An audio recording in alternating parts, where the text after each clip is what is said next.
My own mother supported my sister abandoning my daughter just because she got more attention than her cousin. But I'm a mother, so I made them pay. My name is Clara, and I'm a 32-year-old single mother to the most amazing little girl in the world, Laya. Laya turned 5 this past February, and she's the light of my life. Her father walked out when she was barely a year old, so it's been just us against the world ever since. My family situation has always been complicated. My sister, Taran, is 29, married to a guy named Noah, and they have a 7-year-old daughter named Madison. Taran has always been the golden child in our family. She was the first to get married, the first to have kids, and in my mother Ivy's eyes, she could do no wrong. Meanwhile, I was the disappointment who got pregnant young and couldn't keep a man.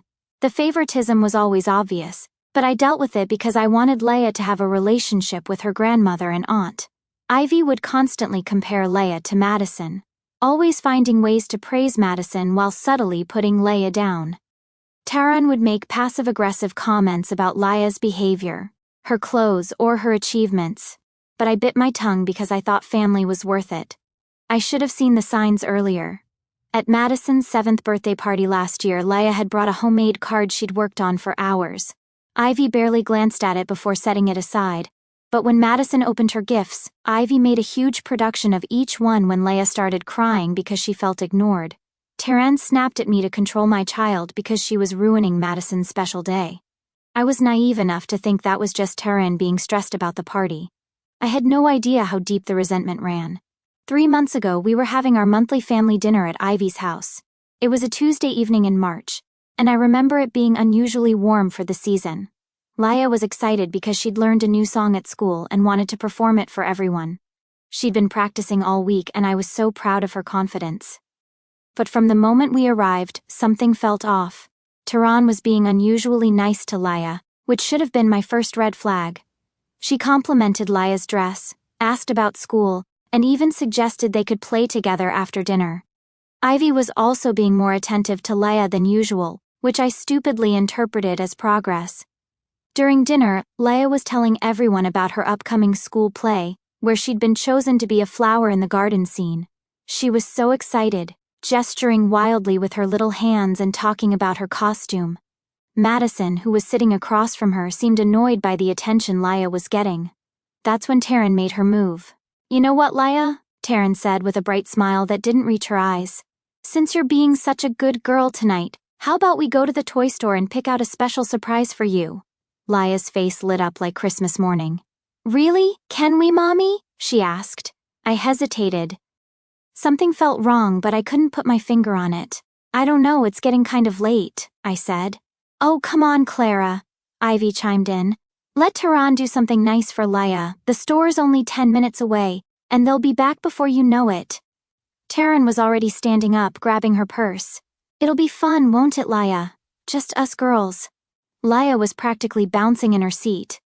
"Please, Mommy, pretty please." Against my better judgment, I agreed. "Okay, but just for a little while, and Leia, you need to stay close to Aunt Taran the whole time." "I will, I promise." Leia threw her arms around me before running to Taran's side. They left around 7:30 p.m. I stayed behind with Ivy, Noah, and Madison, cleaning up dinner and making small talk. Noah seemed uncomfortable, which I now realize was because he knew what was coming. Madison was unusually quiet, playing with her toys in the corner. An hour passed, then another 30 minutes.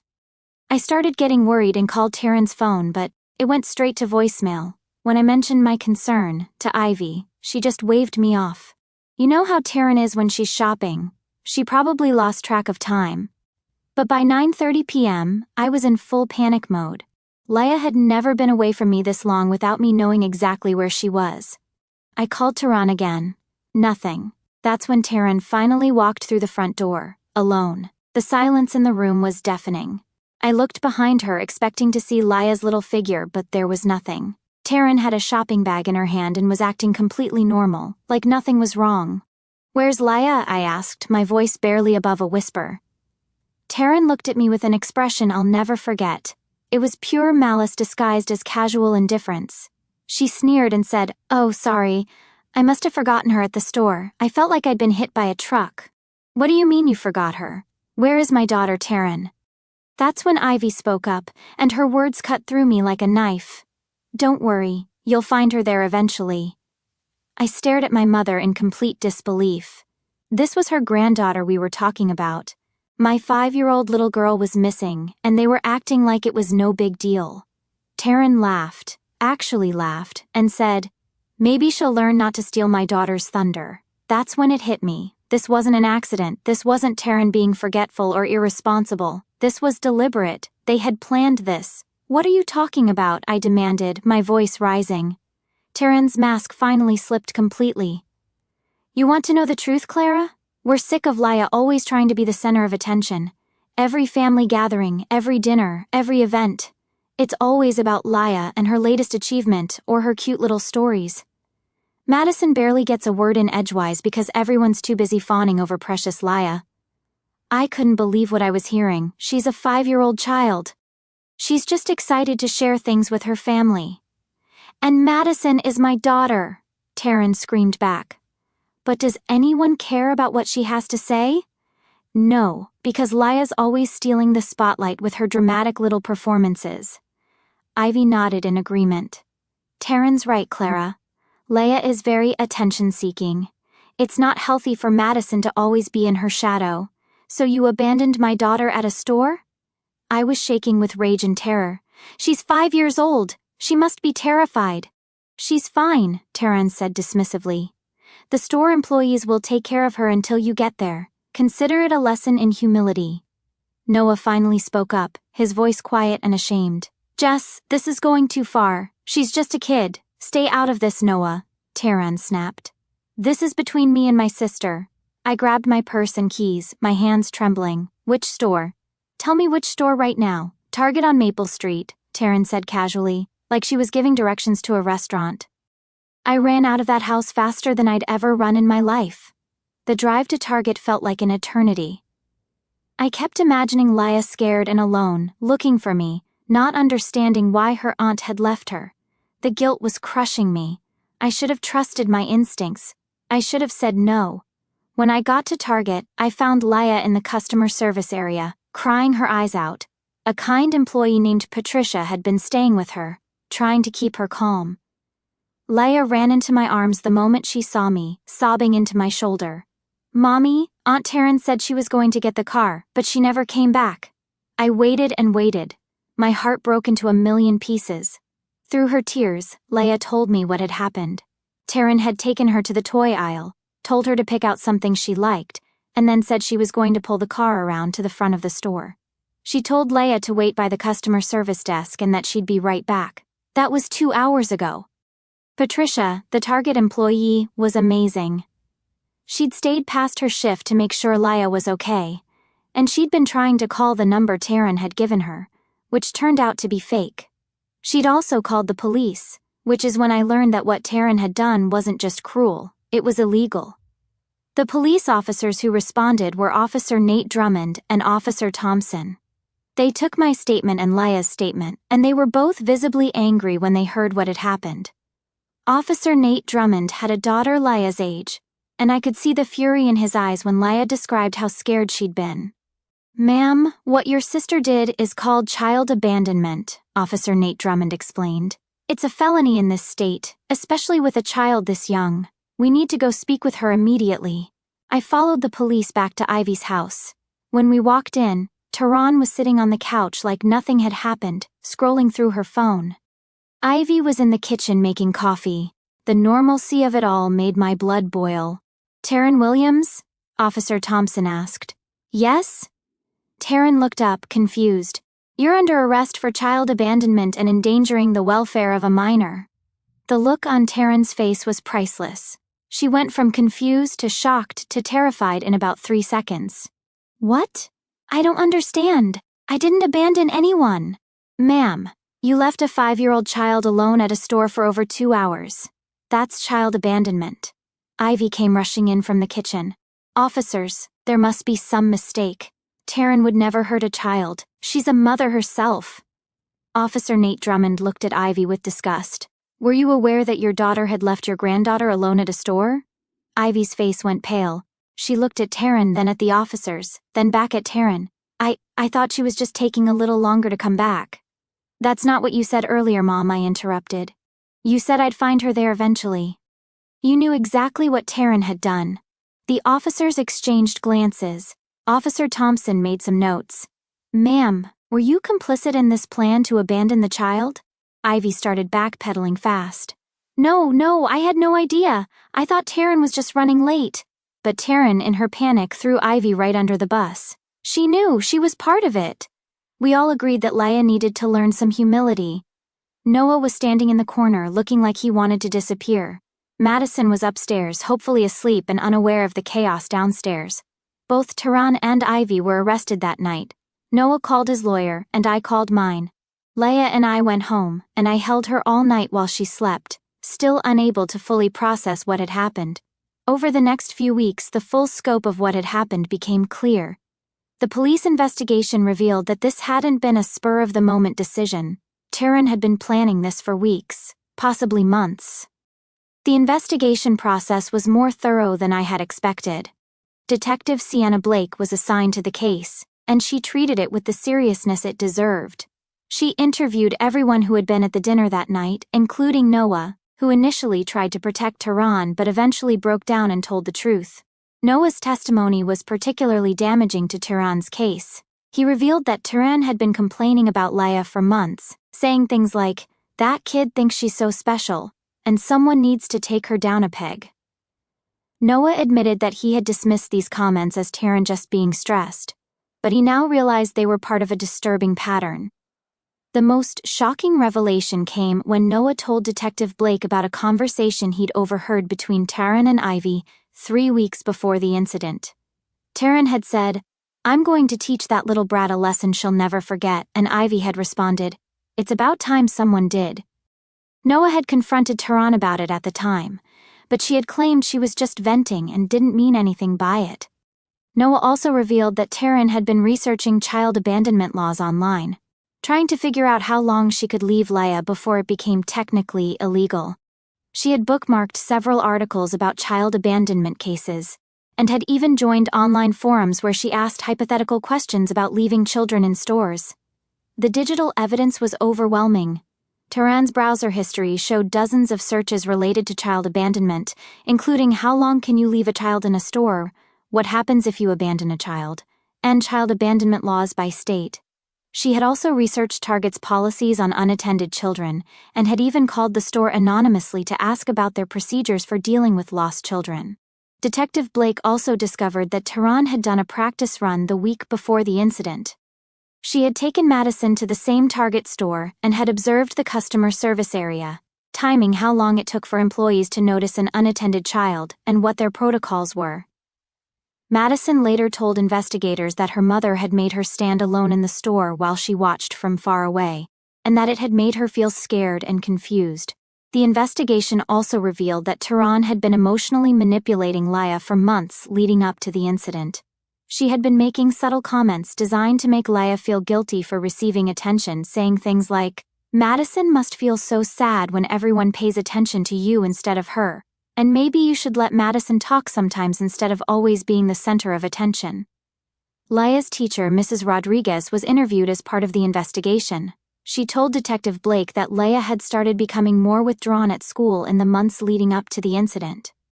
She had noticed that Leia would apologize excessively for normal childhood behaviors and would ask permission before participating in class activities that she used to enjoy.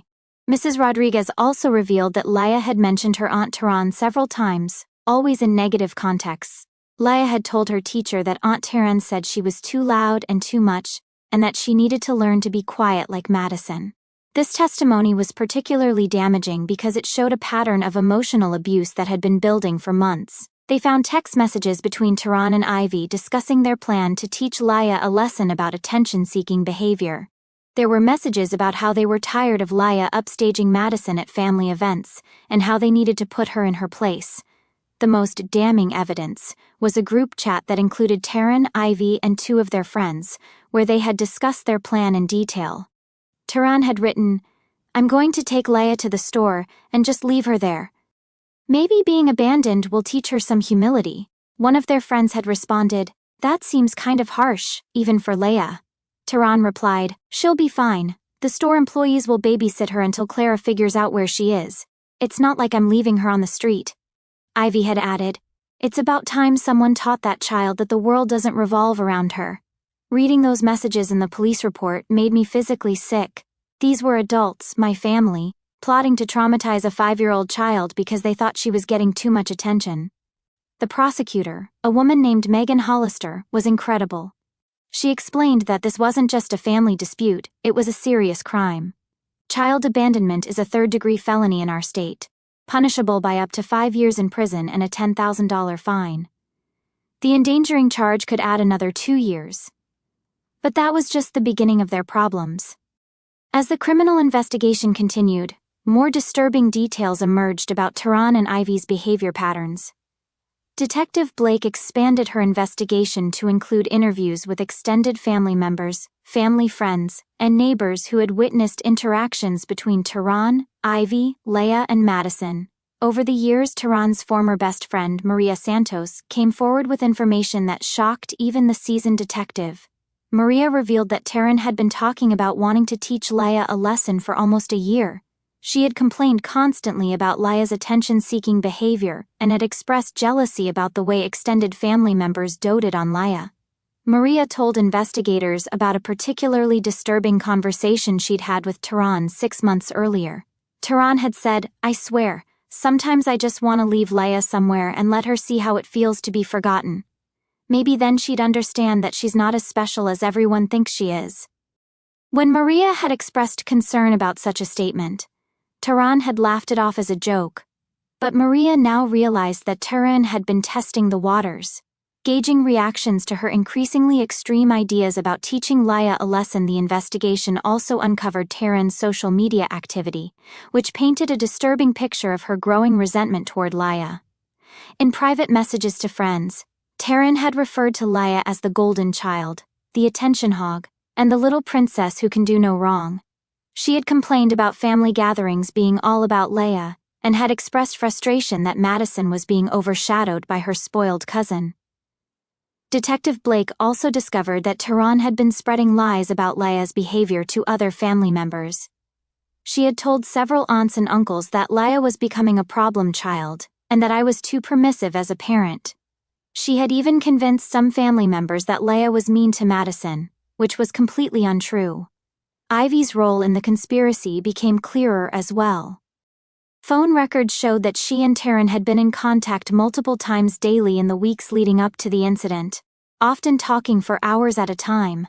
When investigators obtained a warrant for Ivy's phone records, they discovered that she had been just as invested in the plan as Tehran was.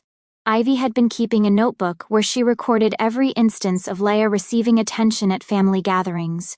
She had written detailed entries about Leia's behavior, describing normal childhood enthusiasm as showing off and attention-seeking. She had even recorded the number of minutes that conversations focused on Leia versus Madison, as if she were building a case against a 5-year-old child. The notebook entries were particularly disturbing. One entry read, "Leia performed her little song for 15 minutes tonight while Madison sat ignored.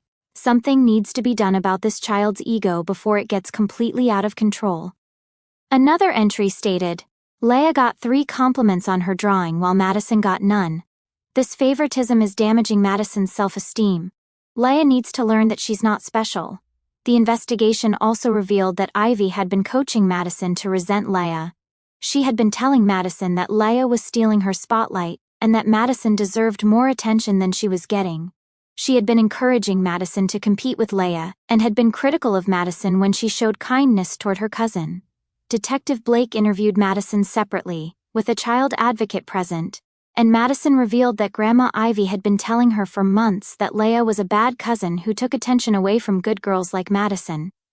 Madison admitted that she had started to feel jealous of Leia because Grandma Ivy kept telling her that she should. While the criminal case was moving forward, I made a phone call that would change everything. I called Child Protective Services. I know some people might think that was extreme, but hear me out. Tehran and Noah had a 7-year-old daughter, and Tehran had just proven that she was willing to abandon a child to make a point. If she could do that to her own niece, what might she do to Madison if Madison ever misbehaved or embarrassed her? The CPS worker assigned to the case was a woman named Amanda Torres, and she was thorough. She interviewed Noah, Taran, Ivy, Madison, Leah, and me. She reviewed the police reports, the text messages, and the criminal charges. What she found was disturbing. During her interview with Madison, Amanda discovered that Taran had a pattern of using abandonment as a threat. Madison admitted that her mother had threatened to leave her somewhere if she didn't behave multiple times. She'd even driven Madison to a park once and told her to get out of the car, then driven around the block to teach her a lesson about talking back. Noah, to his credit, had been unaware of most of this. He worked long hours and traveled frequently for his job, so he missed a lot of the day-to-day interactions between Taran and Madison.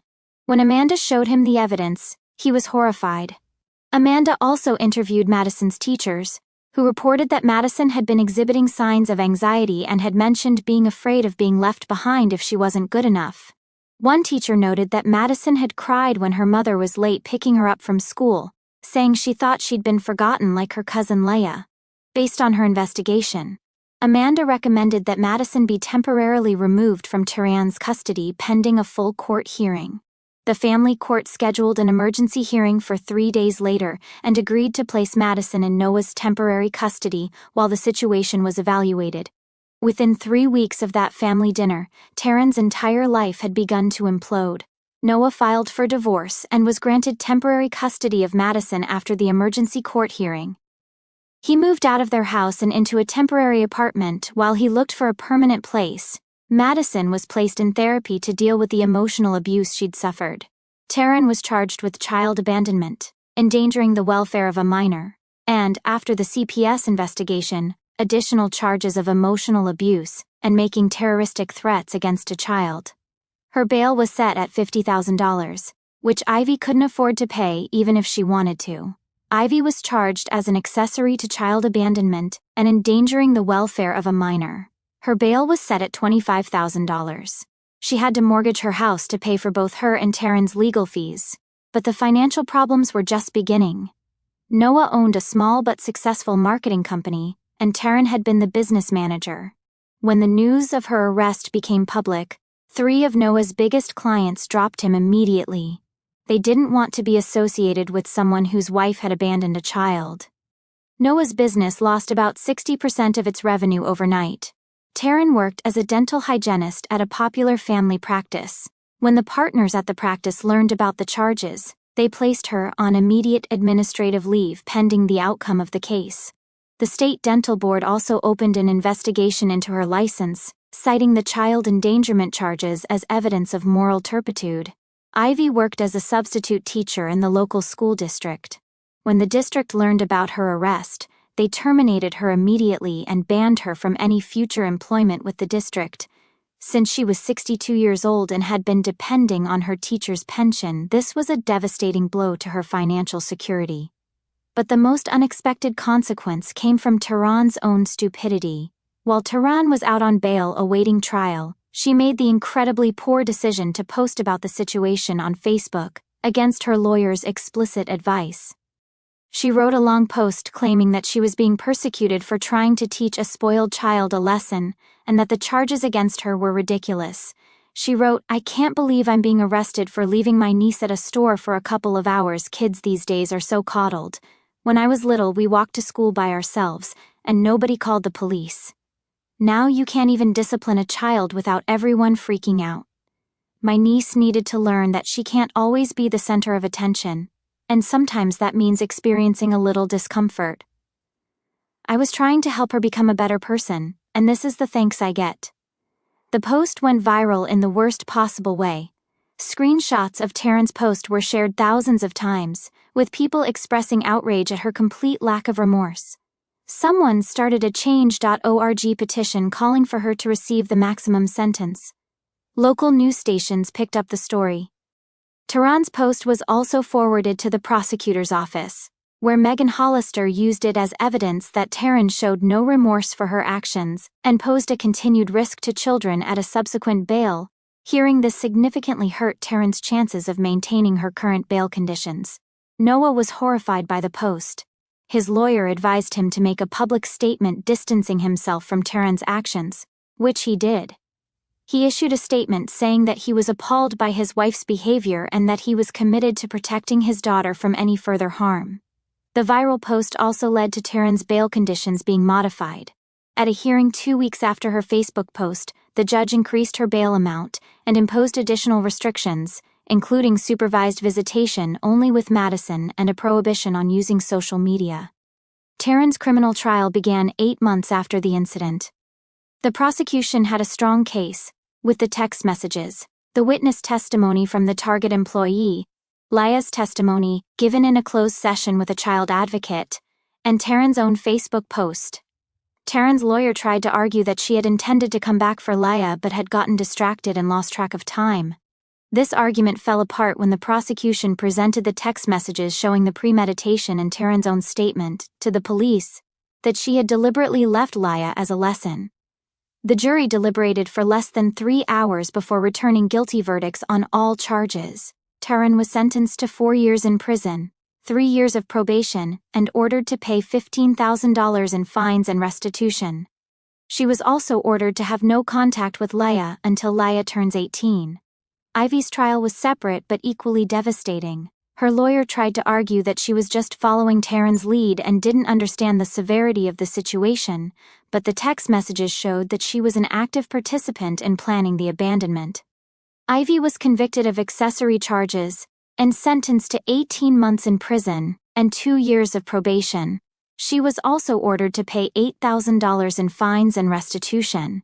While the criminal cases were proceeding, I also filed a civil lawsuit against both Taryn and Ivy for emotional distress, negligent supervision, and intentional infliction of emotional harm.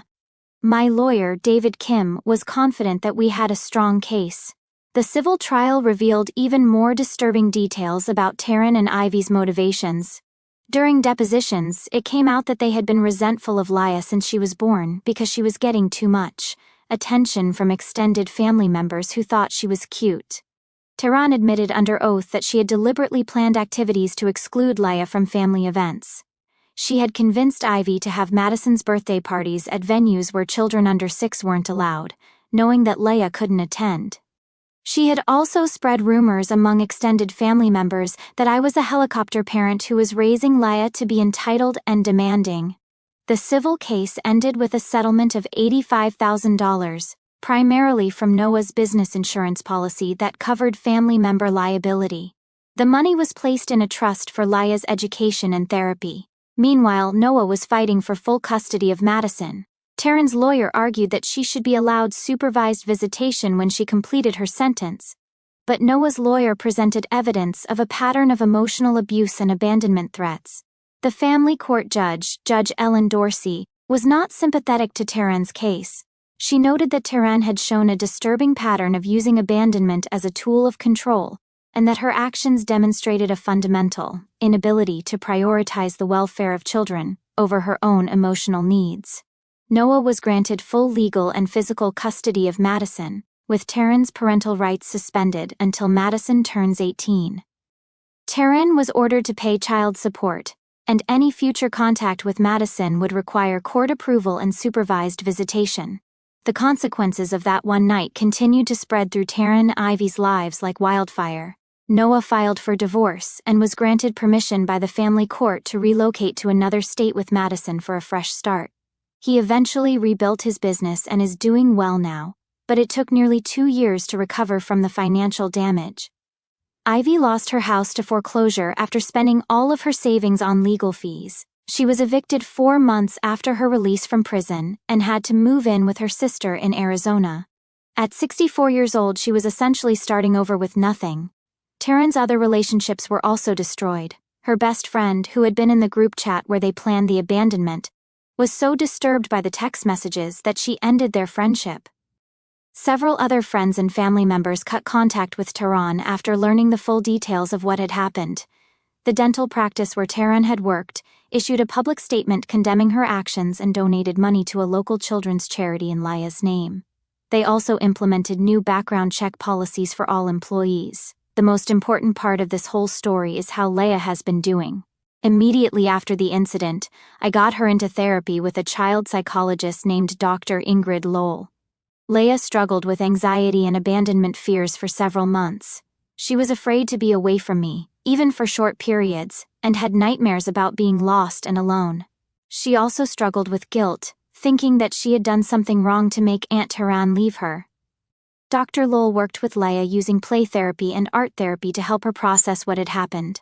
Leia drew pictures of the incident, wrote letters to her feelings, and gradually began to understand that what happened wasn't her fault. It's been 10 months now, and Leia is doing much better. She still has some anxiety about being separated from me, but she's back to her cheerful, outgoing self most of the time. She's thriving in first grade and has made several new friends. The money from the civil settlement has allowed me to pay for the best therapy for Leia and to set aside funds for her college education. We've also used some of it to take some healing trips together. We went to Disney World last month, and seeing Leia's joy and excitement reminded me why I fought so hard for justice. One unexpected positive outcome from all of this is that Leia and I have built a new chosen family. Noah and Madison have stayed in touch with us, and we've formed a genuine friendship. Madison is a sweet kid who is as much a victim of Tehran's toxic behavior as Leia was. We've also grown closer to some of my friends who stepped up to support us during the crisis. Leia now has multiple aunts and uncles who love her unconditionally and would never dream of hurting her to make a point. Patricia, the Target employee who stayed with Leia that night, has become a family friend. She checks in on Leia regularly and has told her repeatedly that she's proud of how brave Leia was that night. Leia draws her pictures and considers Patricia one of her heroes.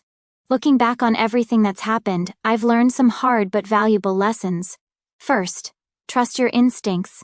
I knew something felt wrong when Tehran offered to take Leia to the store. But I ignored that feeling because I wanted to believe that my family cared about Leia's well-being. I should have listened to my gut. Second, chosen family is often stronger than blood family. The people who have stood by Leia and me through this crisis are the ones who truly matter. DNA doesn't obligate anyone to love you, and love doesn't obligate you to tolerate abuse. Third, actions have consequences, even when people don't think they'll get caught. Tehran and Ivy thought they were teaching Leia a harmless lesson, but they destroyed their own lives in the process. The criminal charges, the civil lawsuit, the custody loss, the financial ruin, all of it could have been avoided if they had just treated a 5-year-old child with basic human decency. Fourth, standing up for your child is always worth it, even when it's difficult. Some people have criticized me for destroying the family by pressing charges and calling CPS, but Leia's safety and well-being are more important than maintaining relationships with people who would deliberately harm her. As I write this, Tehran has been in prison for 6 months and has about 3.5 years left on her sentence. Ivy was released from prison 4 months ago and is living with her sister in Arizona. She's working part-time at a grocery store and struggling to rebuild her life. Neither of them has attempted to contact Leia or me, which is probably for the best. Leia asks about them occasionally, but she doesn't seem to miss them much. She's more focused on her friends, her school activities, and our weekend adventures. Noah and Madison are doing well in their new city. Madison is in therapy and making good progress. She's a bright, creative kid who deserves so much better than the mother she was born with. As for me, I'm doing better than I've done in years. Cutting toxic people out of our lives has been incredibly freeing. Leia and I have a peaceful, happy home filled with people who genuinely care about us. People often ask me if I regret making that call to CPS. The answer is absolutely not. That one phone call led to Madison being removed from an abusive situation, Tehran and Ivy facing consequences for their actions, and our family finally being free from their toxicity. Sometimes the right thing to do is also the hardest thing to do, but protecting children, all children, not just your own, is always worth the fight. Tehran and Ivy thought they were teaching Leia a lesson about humility, but instead they learned their own lesson about consequences. They lost everything: their freedom, their family, their financial security, their reputation, their relationships, because they decided to traumatize a 5-year-old child. Leia didn't need to learn humility. She was already a kind, loving, generous child who brought joy to everyone around her. The people who needed to learn lessons were the adults who were supposed to protect her but chose to hurt her instead. That one phone call led them to ruins, and I don't feel guilty about it for a second. Leia deserved justice, Madison deserved protection, and other children deserve to be safe from Tehran and Ivy's toxic behavior. If you're reading this and you recognize yourself in Tehran or Ivy's behavior, please get help. Children are not responsible for managing adult emotions or egos. They don't deserve to be punished for being joyful, excited, or confident. They don't deserve to be abandoned, threatened, or emotionally abused because adults are jealous or resentful. And if you're reading this and you recognize yourself in my situation, please know that you're not alone. Family dysfunction and favoritism can be incredibly damaging, but you have the power to break the cycle. Your children deserve to be protected, even if that means protecting them from other family members. Laya is now 6 years old and she's thriving. She's confident, creative, and kind. She lights up every room she enters, and I'm so proud to be her mother. She still talks about becoming a teacher, a doctor, or an astronaut when she grows up, and I believe she can do anything she sets her mind to. Taryn and Ivy tried to dim Laya's light, but they only made it shine brighter. And that's the real victory in all of this. I want to add one more thing that happened recently. Last week, Laya came home from school and told me that her teacher had asked the class to write about their heroes.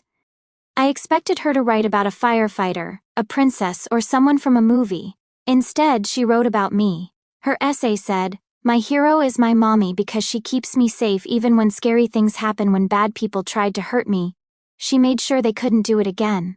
She tells me every day that I'm special and that I don't have to change who I am to make other people happy. My mommy is brave and strong, and she loves me no matter what." Reading that essay made me cry, but they were happy tears. Despite everything that happened, Laya feels safe and loved. She knows that she's valued for who she is, not in spite of who she is. That's worth more than any revenge or justice. That's worth everything. And that's my story. Taryn and Ivy thought they were teaching Laya a lesson, but the only lesson learned was that actions have consequences. They lost everything because they chose cruelty over kindness, and Laya and I are better off without them. Sometimes, the trash takes itself out. And sometimes you have to make a phone call to help it along. Either way, we're all better off when toxic people face consequences for their actions. Laya is safe, loved, and thriving, and that's the only ending that matters.